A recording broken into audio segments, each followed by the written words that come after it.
Welcome to session 2 of Homebuyer University. It's your master class where you take my 30 years of experience in residential real estate and use it to your advantage to learn everything you need to know about becoming a homeowner. The process, the timeline, all of it. If you haven't watched the first session, I encourage you to go back, check that one out, and then circle back around and take a look at this one. Today, we're going to talk all about money. We're going to talk about loans. We're going to talk about the lending process, and we're going to give you all the details you need to know how best to proceed as you go down that route. Let's dig right in by talking about the different loan types that are out there, and we'll spend a couple minutes on each one explaining how it works and what you need to know about it. The first one is a conventional loan. This is the gold standard of mortgages. This is the type of mortgage that people get when they're very well qualified, when they have a decent sized down payment, and when they have excellent credit. There are 3 government loans that a lot of buyers use. Number 1 is an FHA loan. This is probably the most popular loan type for first-time home buyers. It is a loan that's insured by the government. You only need 3.5% down payment.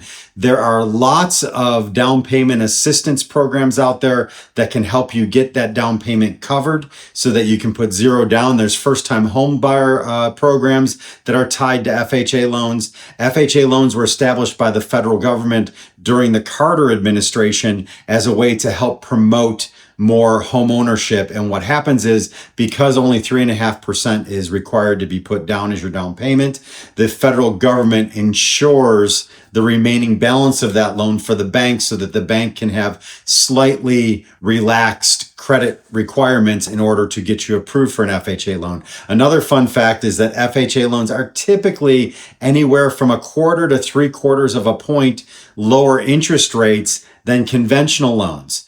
Some negatives about FHA loans is that they have mortgage insurance that's added on there. Mortgage insurance is basically an insurance that the lender requires you to pay that protects the lender if you were to default on the loan. That's going to be added to your payment every month. So another type of government loan is a VA loan, or that's provided by the Veterans Administration.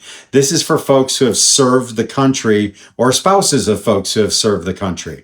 A VA loan is very similar to a FHA loan, except VA loans can be 0 down and there's no mortgage insurance on there. Like FHA loans, they have typically a little bit lower interest rate than conventional loans. The third type of government loan that you need to know about is a USDA loan or a rural development loan. This is also a 0 down loan. The thing you need to know about rural development loans is that they were created in order to encourage home ownership in more rural areas of the country.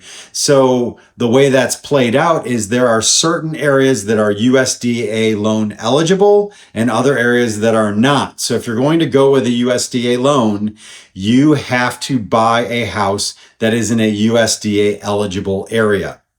Then the last type of loan that I want you to know about, if you're a first-time home buyer, many credit unions out there have what are called first-time home buyer conventional loans. And what these are home loans that they provide to people with excellent credit who are first-time home buyers. And keep in mind, the bank definition of a first-time home buyer is not someone who's never bought a home before. It's somebody who has not owned a home in the last 3 years. There's some other definitions as well. Your specific situation, we can help you get into that if we talk about that. But just know, if you haven't owned a home in the last 3 years, you are considered a first-time home buyer by mortgage lenders.